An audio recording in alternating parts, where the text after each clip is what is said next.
What happens when a single moment changes everything for a billionaire CEO? The ultrasound image fluttered to the polished marble floor, like a delicate leaf caught in an autumn breeze. For a moment, Meline Harris froze, her breath caught in her throat as she watched the black and white photo slide across the floor, coming to rest at the exquisitely polished Oxford shoes of Richard Bennett, CEO of Bennett Innovations. Time seemed to slow as his piercing blue eyes shifted from the quarterly report in his hand to the small image at his feet. "I believe you dropped something, Ms. Harris," he said, his deep voice carrying across the now silent executive floor. Before Meline could move, Richard bent down, his 6.3 frame folding gracefully, as he retrieved the ultrasound photo. His expression remained neutral as he extended it toward her, but something flickered in his eyes as they caught the date printed in the corner. April 15th, 2025, exactly 11 weeks after their encounter at the Bellamy Hotel Charity Gala. Meline's fingers trembled slightly as she took the photo, hoping he hadn't made the connection. "Thank you, Mr. Bennett," she managed, slipping the image into her leather portfolio. "The quarterly projections are ready for your review. I've highlighted the areas showing the most growth potential." Richard's face revealed nothing as he accepted the report she offered, but the intensity of his gaze told her everything. He knew, or at least he suspected. "Join me in my office, Ms. Harris," he said, his tone making it clear this wasn't a request. "I believe we have some matters to discuss." 7 weeks into her position as financial analyst at Bennett Innovations, Meline had carefully avoided one-on-one meetings with the CEO. The company employed over 300 people across 3 floors of the downtown high-rise, making it relatively easy to keep her distance from the executive suite. Until today, as she followed Richard into his corner office, Meline's mind raced back to that night in January. The charity gala had been a glittering affair at the Bellamy, with champagne flowing freely and the city's elite mingling under crystal chandeliers. She'd attended as a +1 with her roommate Jessica, whose family had connections with the organizers. Richard Bennett had been there alone, having recently ended a highly publicized relationship with a French model. Their eyes had met across the ballroom, and something electric had passed between them. They'd talked for hours, first about the charity's work supporting children's education, then about everything else, art, travel, their shared love of classical music. He hadn't mentioned his company, and she, recently laid off from her previous position, hadn't mentioned her job search. They were just 2 people connecting on a rare, magical level. One night, that was all it was supposed to be, a beautiful memory before returning to real life. When she'd received the call 3 weeks later about an opening at Bennett Innovations, she'd been torn. The position was perfect, exactly what she'd been looking for, with an excellent salary and growth potential. But accepting meant potentially running into Richard. After much deliberation, she'd convinced herself that in a company that size, their paths would rarely cross. The CEO wouldn't remember one night with a woman whose last name he probably hadn't even registered. Then, 2 weeks after starting her new job, she'd missed her period. The pregnancy test had confirmed what she'd already suspected, and the ultrasound appointment had made it real. 12 weeks pregnant, Richard Bennett's child growing inside her. But what secrets will unravel when the truth can no longer be hidden? Now, as Richard closed his office door behind them, the floor-to-ceiling windows offering a panoramic view of the city skyline, Meline felt cornered. The spacious office suddenly seemed too small, the air too thin. "Please sit," Richard gestured to one of the sleek leather chairs facing his desk. He didn't take his usual seat behind the imposing glass desk, but instead chose the chair beside, hers, turning it to face her directly. No barriers between them. "I've been impressed with your work, Ms. Harris," he began, his voice carefully measured. "Your financial analyses have been insightful, creative even. The board was particularly pleased with your presentation last week." "Thank you, Mr. Bennett," Meline replied, her hands clasped tightly in her lap to stop them from shaking. Was he going to pretend he hadn't seen the date, or was he building up to something else? However, he continued, leaning forward slightly, I find myself curious about something. He paused, studying her face with an intensity that made her heart race. When exactly did you apply for this position? The question caught her off guard. February 7th, I believe. The interview process took about 2 weeks. Richard nodded slowly. And prior to that, you were with Westfield Financial for 3 years. Yes. There were layoffs after the merger. I see. His eyes never left hers. And the Bellamy Hotel Charity Gala was on January 22nd. The air seemed to vanish from the room. He remembered, not just the night, but the exact date. You recognized me on your first day, he continued. Not a question, but a statement. Yet you said nothing. Meline swallowed hard. It didn't seem professional to mention it. Professional, he repeated, the word hanging between them. And the ultrasound I just picked up off the floor, the one dated April 15th, showing what appears to be a 12-week pregnancy. His voice remained calm. But there was an edge to it now. Is professionalism also why you chose not to mention that? Meline felt heat rising to her cheeks, her carefully constructed world teetering on the brink of collapse. Mr. Bennett. Richard, he corrected, his expression softening slightly. I think we're well past formalities, Meline. The sound of her first name on his lips brought back vivid memories of that night, whispered conversations, gentle touches, the way he'd looked at her as if she were the only woman in the world. Richard, she began again, her voice barely above a whisper. I didn't know how to tell you. I didn't plan for any of this to happen.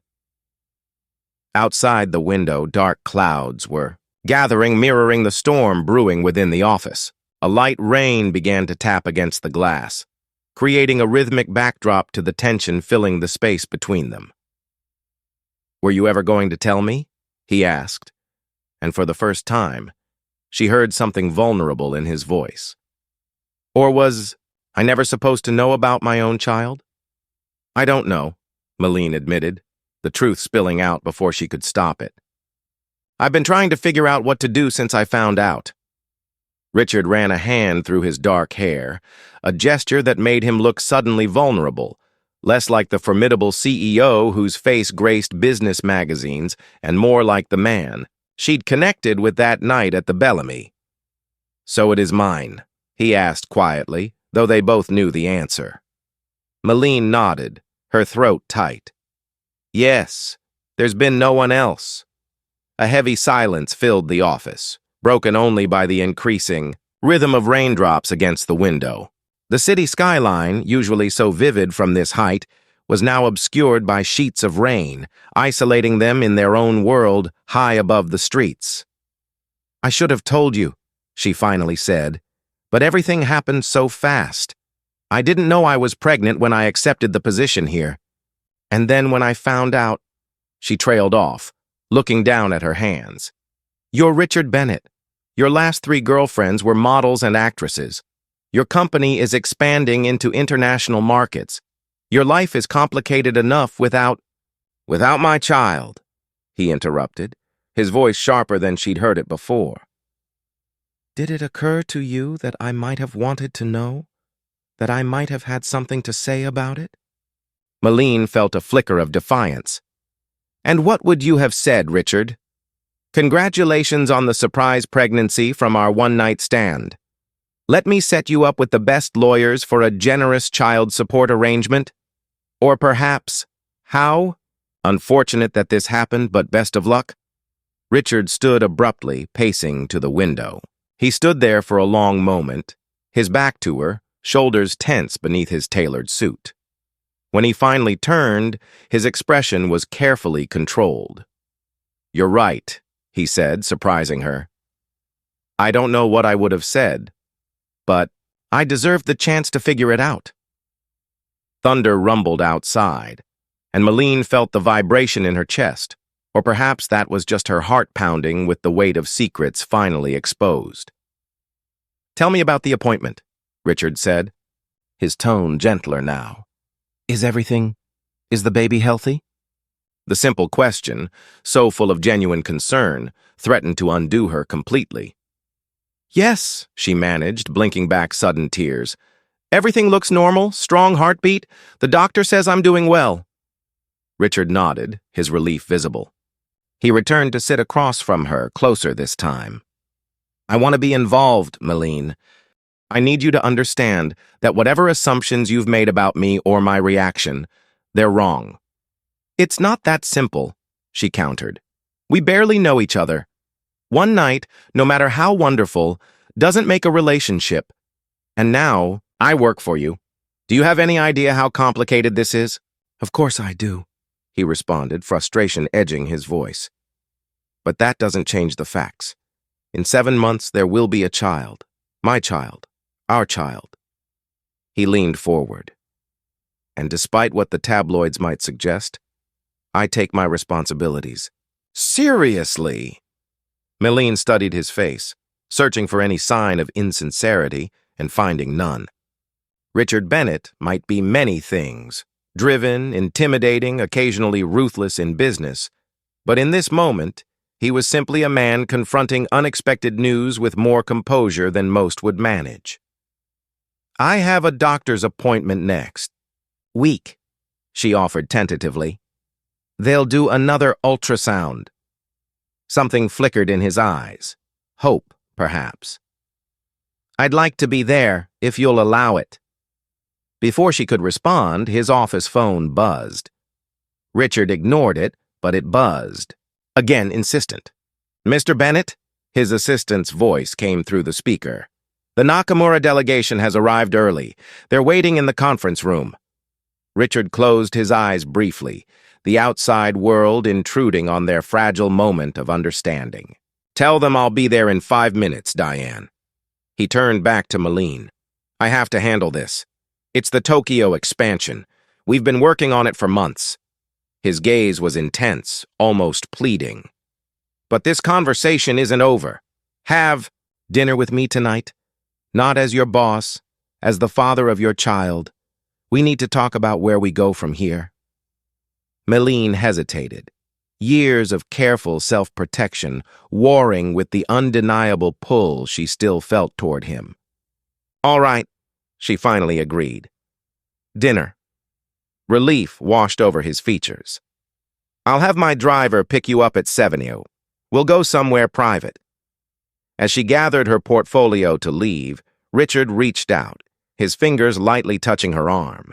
The contact sent a jolt through her, reminding her body of everything her mind had been trying to forget. "Thank you," he said simply, "for agreeing to talk. And Meline, regardless of how this happened, I want you to know, a child isn't unwelcome news to me. As the evening unfolds, will this dinner redefine their future or unravel it?" 7 hours. Later, Meline stood in front of her closet in her modest apartment, discarding outfit after outfit.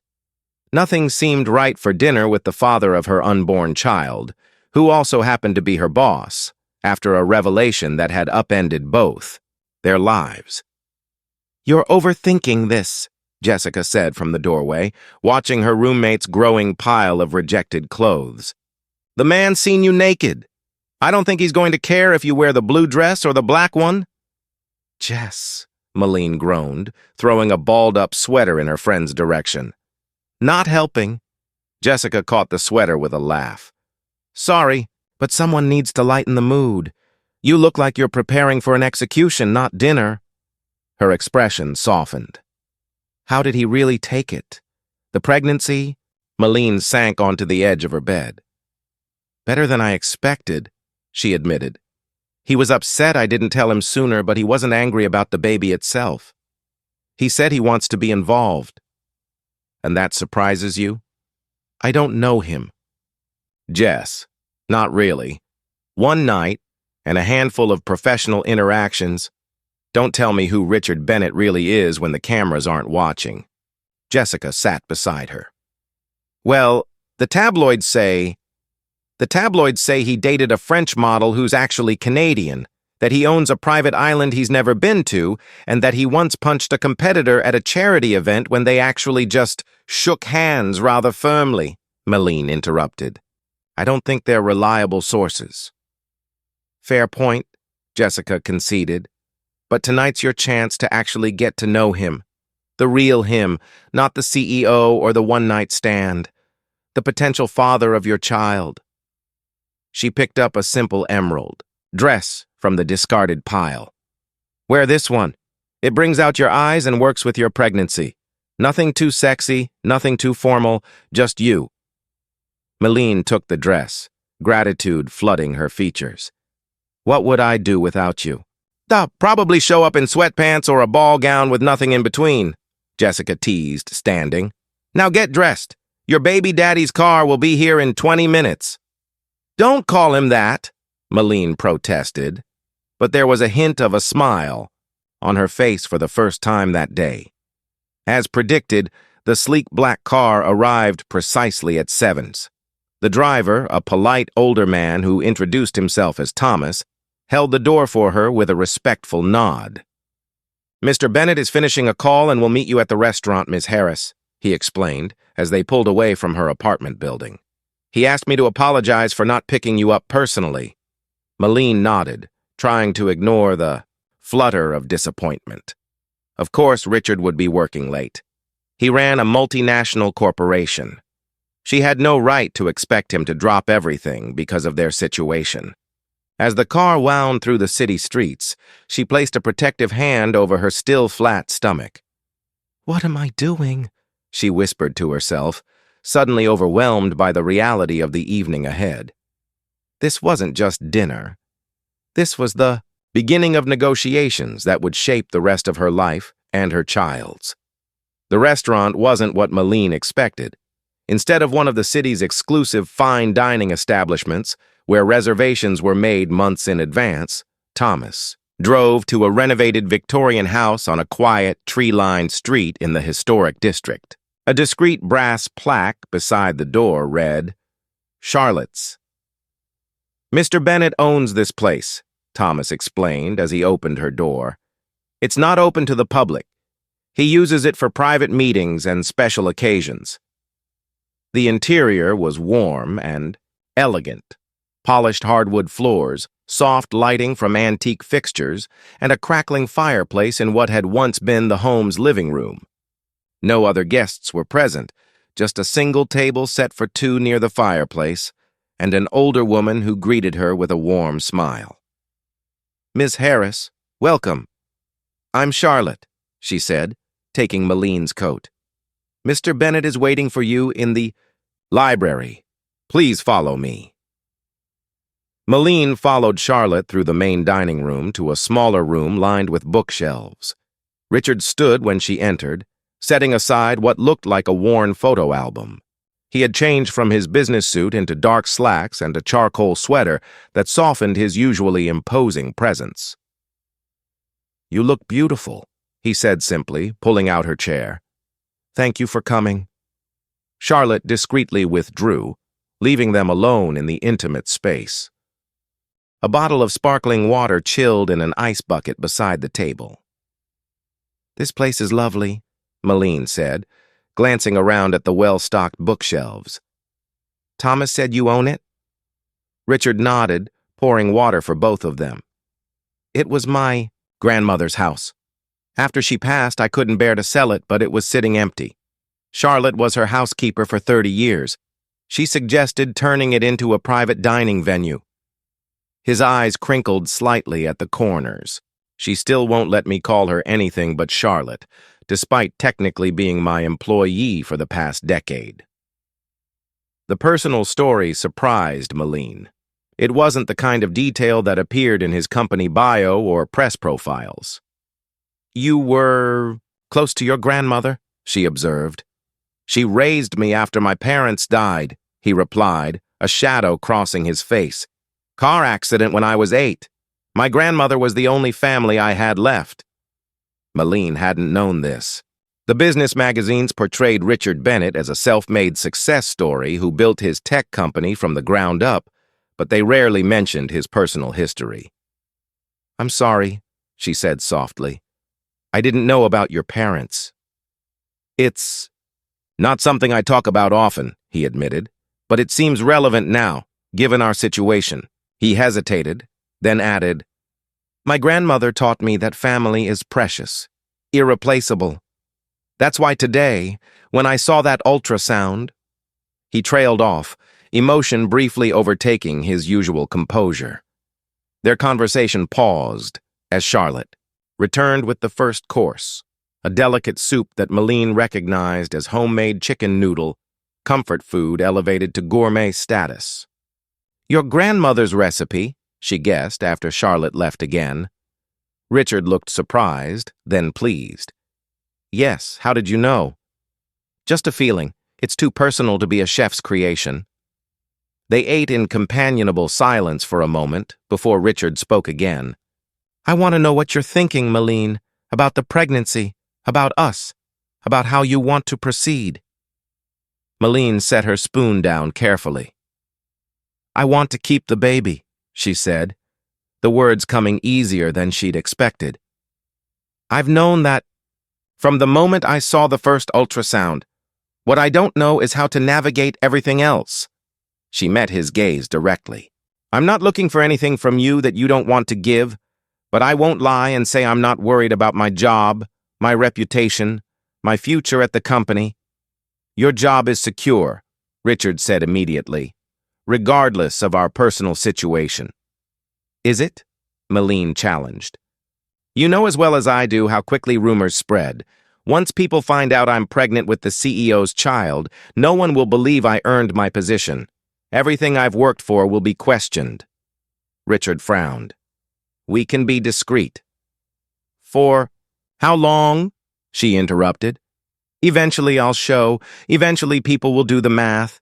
And what then? Will the board be comfortable with this situation? Will our clients?" Before Richard could respond, Charlotte arrived with their main course, perfectly prepared filet mignon for him and herb-roasted chicken for her. As she arranged their plates, Meline noticed Charlotte's eyes briefly flickering to her still flat stomach, then to Richard with a knowing look that held no judgment, only affection. When they were alone again, Richard leaned forward. "I want to show you something," he said, reaching for the photo album he'd set aside earlier. He opened it to a marked page and turned it toward her. The photograph showed a much younger Richard, perhaps 16 or 17, standing beside a pretty blonde girl about the same age. They were both smiling, his arm around her shoulders protectively. "That's Amelia," he said quietly. "My high school girlfriend. We were together for 3 years. Meline studied the photo, noting the genuine happiness in both their faces. "She's lovely. What happened between you?" Richard turned the page. The next photo showed the same girl, now visibly pregnant, still smiling, but with shadows under her eyes. Richard stood beside her, looking simultaneously terrified and proud. "She got pregnant our senior year," he said, his voice low. "We were 17, terrified. But we decided to keep the baby, get married after graduation." Meline's breath caught. "You have a child?" The realization that she knew so little about this man, the father of her unborn baby, hit her with full force. "No," Richard said, the single word heavy with old grief. Amelia had complications in her 7th month. Preeclampsia that wasn't caught in time. His voice broke slightly. She died. The baby, too. A little boy. Meline's hand instinctively covered his on the table. "Richard, I'm so sorry." He turned the page again, showing a funeral program. "My grandmother was my rock through all of it. She taught me that grief doesn't diminish with time. You just build your life around it." He closed the album gently. "So when I tell you that I want to be involved in our child's life, it's not just words, Meline. It's not just obligation. I've known loss. I don't take family lightly." The revelation shifted everything. The man sitting across from her wasn't the playboy CEO the media portrayed, collecting beautiful women like trophies.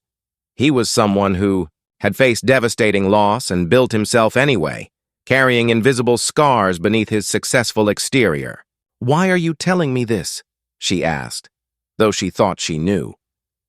"Because I want you to understand why your pregnancy, why our child matters so much to me." He looked at her intently. "And because I need you to know who I really am, not what the press says about me, if we're going to figure this out together." The main course forgotten, Meline felt tears threatening. Pregnancy hormones, she told herself, but knew it was more than that. "I didn't expect this," she admitted. "Any of it. You're not who I thought you were." "Is that good or bad?" he asked, a flicker of vulnerability crossing his face. "I'm not sure yet," she answered honestly, "but I'd like to find out." The moment was interrupted by Charlotte, who appeared with a concerned expression. "I'm sorry to disturb you, Mr. Bennett, but there's an urgent call from Tokyo. Mr. Nakamura insists it can't wait." Richard sighed, clearly torn. "I need to take this. The merger depends on it. Will you excuse me for a few minutes?" Meline nodded, watching as he followed Charlotte to what must have been an office. Alone, she wandered to the bookshelves, examining the titles, classics, history, science, a collection built over generations. Her fingers trailed across the spines until they reached a section of children's books, well-worn and clearly treasured. One book was pulled slightly forward from the others. "Goodnight Moon." Meline slipped it from the shelf, opening to find an inscription. "To Richard, with all my love. Dream big, little one. Grandmother." She was replacing the book when she noticed a framed news article partially hidden behind other volumes. Curious, she moved them aside to reveal a 20-year-old newspaper clipping about the Bennett family tragedy. The headline read, "Local family devastated, prominent businessman. Jonathan Bennett and wife Catherine die in crash. Son survives." But it was the smaller headline below that made her blood run cold. "Bennett Pharmaceuticals CEO leaves empire to 8-year-old son." Bennett Pharmaceuticals, not Bennett Innovations. Meline's mind raced, connecting dots she should have seen before.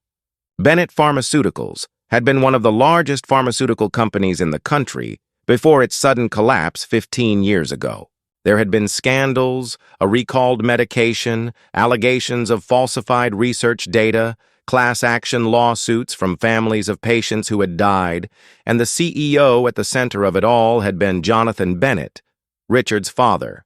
She quickly returned the frame to its hiding place as she heard footsteps approaching, her heart pounding. Richard entered, looking apologetic. "I'm sorry about that," he began, but stopped when he saw her face. "What's wrong?" Meline took a deep breath. "Your father was Jonathan Bennett of Bennett Pharmaceuticals," she said, not a question, but a statement. Richard went completely still, his expression shuddering. "You've been researching me." "No," she gestured to the bookshelf. "I saw the article. It was an accident." His jaw tightened. "And now you have questions." "Just one," she said quietly. "Why did you hide it? Your company biography says you built Bennett Innovations from nothing. There's no mention of your father's company or your inheritance." "Because I did build it from nothing," he replied, his voice hard. "When my father's company collapsed after the scandals, there was nothing left. The lawsuits took everything, the company, our family's assets, even this house. My grandmother had to buy it back at auction with her savings." His eyes blazed with an old anger.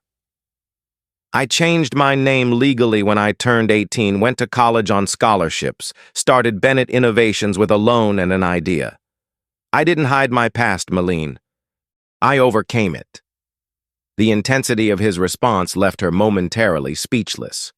This was yet another layer to the man she thought she knew. From charming stranger to powerful CEO to grieving young father to a son still carrying the weight of his family's disgrace. "I'm sorry," she said finally. "I shouldn't have—" "No," he interrupted, running a hand through his hair. "You have every right to know who the father of your child is, even the parts I don't like to remember." His eyes met hers, searching. "Does it change things for you, knowing this?" The question hung between them, weighted with implications neither had fully considered until this moment. "No," Meline said after a long moment. "It doesn't change how I feel. If anything, it helps me understand you better." She moved closer to him. "We all have parts of our past we'd rather not revisit, but they shape us, for better or worse." Relief washed over Richard's features. "Thank you," he said simply. Charlotte returned with dessert, warm apple crumble with vanilla ice. Cream, her timing impeccable as always. The homey, comforting dish helped ease the tension that had built between them. "My grandmother's specialty," Richard said with a small smile, as Charlotte withdrew again. She believed there were few problems in life that couldn't be improved by a good dessert. "She sounds like a remarkable woman," Meline observed. "She was." Richard's expression softened with memory.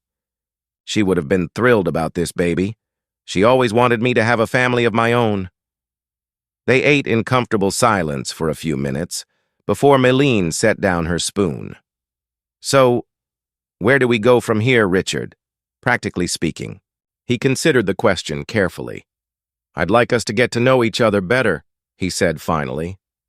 "Not as boss and employee, not as two people who shared one night, but as two adults who are going to be parents together, regardless of what else we might become to each other." "And at work?" she pressed. "I've worked too hard to be seen as just the woman who's having the CEO's baby." Richard nodded, acknowledging her concern. "I have a proposition. Westfield Financial has been after me to bring you back since they realized what an asset they lost in those layoffs. Their CEO called me personally last month asking if I'd, release you from your contract."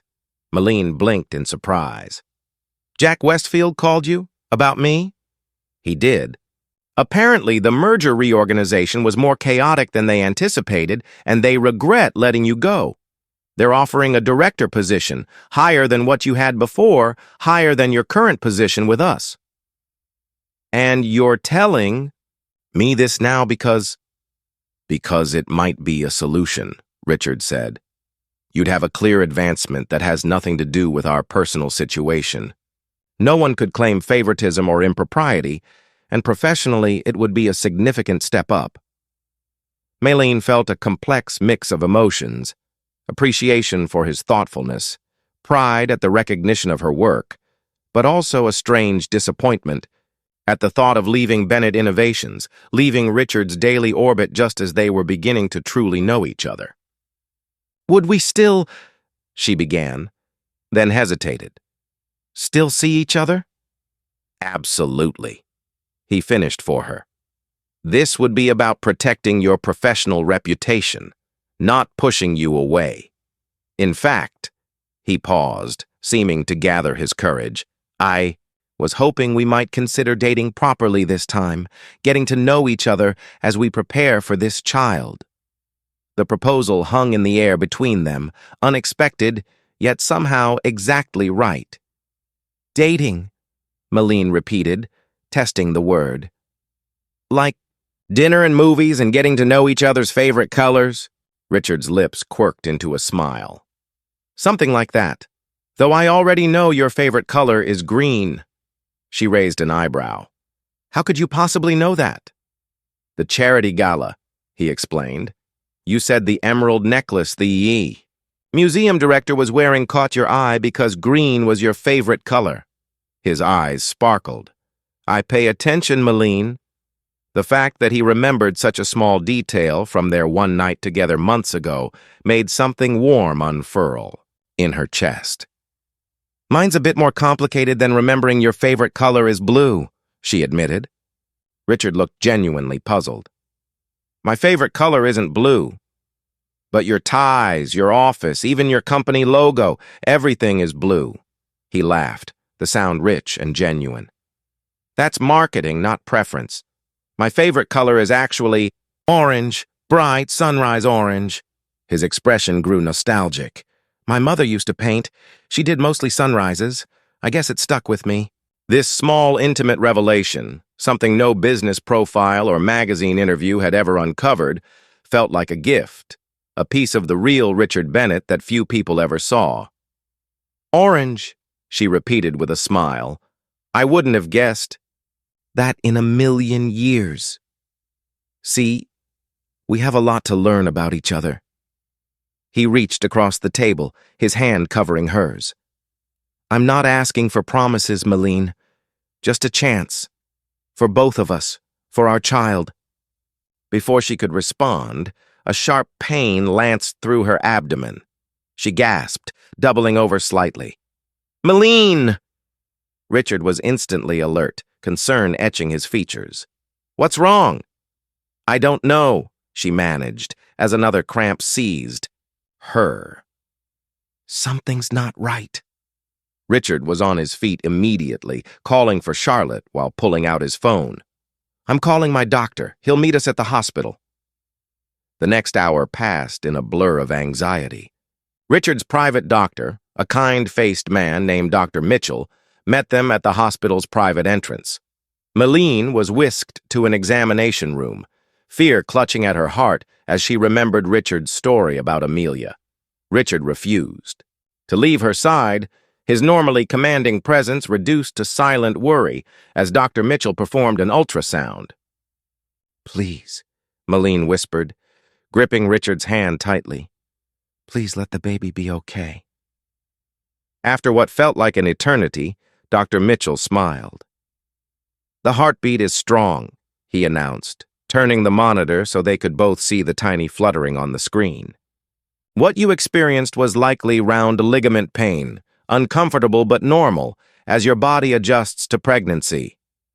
Relief washed over Meline so intensely she felt lightheaded. Beside her, Richard released a shaky breath, his eyes fixed on the monitor, on the tiny life they had created together.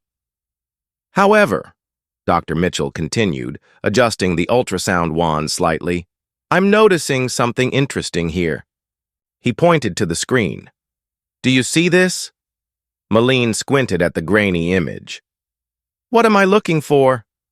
Dr. Mitchell's smile widened. There's baby A, he pointed. And right here, baby B.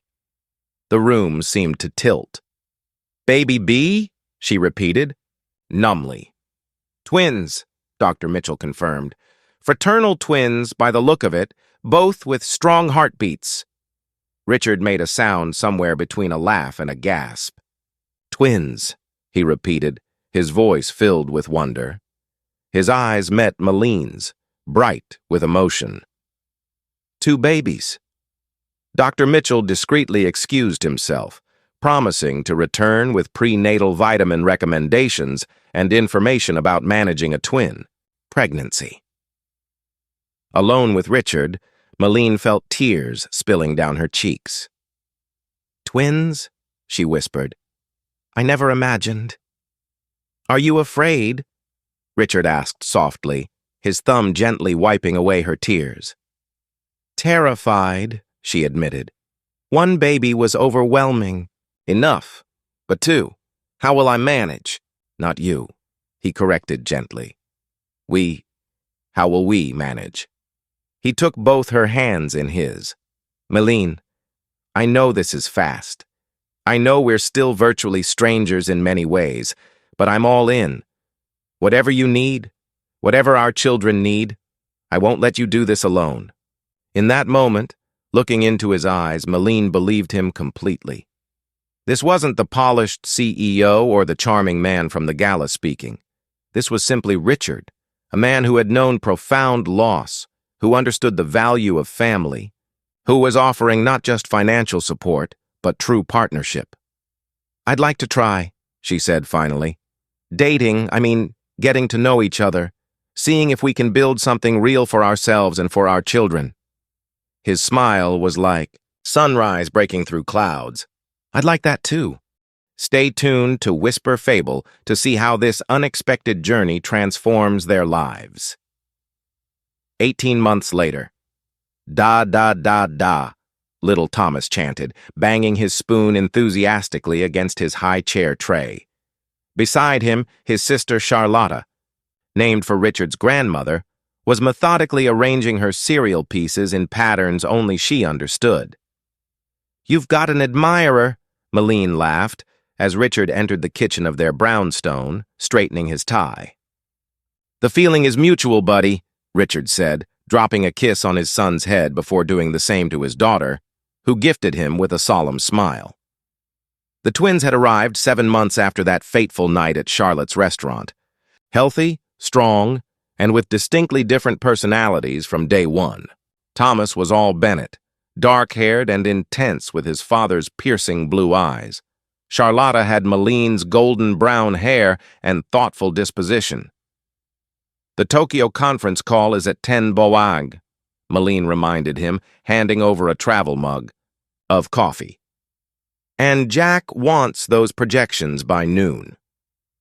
Richard took the mug gratefully. What would Westfield Financial do without their brilliant finance director? Probably the same thing Bennett Innovations would do without their CEO, she teased back. "Flounder helplessly." He laughed, pulling her close for a proper kiss. "Dinner tonight, Charlotte's just the two of us. Mom's taking the twins overnight." Meline confirmed. "It's a date." As Richard prepared to leave for work, he paused in the doorway, watching Meline wipe Thomas's sticky hands and respond patiently to Charlotta's serious questions about why cereal floats. The sight never failed to fill his heart to bursting. "Hey," he called softly. When she looked up, he said, "I love you, all three of you." Meline's smile, the one reserved just for him, bloomed across her face. "We love you too. Now go run your empire." After he left, Meline helped the twins down from their high chairs. As they toddled into the living room to play, she found herself drawn to the mantelpiece, where a collection of framed photos told the story of their unconventional beginning and the family they'd become. There was the charity gala where they'd first met, captured by a society photographer who had no idea of the significance of that encounter. Richard's grandmother in her garden, a photo Richard treasured. The twins on the day they were born, tiny and perfect. Their intimate wedding 6 months ago with the twins as ring-bearers, wobbling down the aisle with determined concentration. And in the center, in a silver frame that caught the morning light, was the ultrasound image that had started it all, the one she dropped at Richard's feet that fateful day. Beneath it, Richard had placed a small engraved plaque. "The day our family began." Meline touched the frame gently, remembering how terrified she'd been when that image had fluttered to the floor, how certain she'd been that her carefully planned life was over.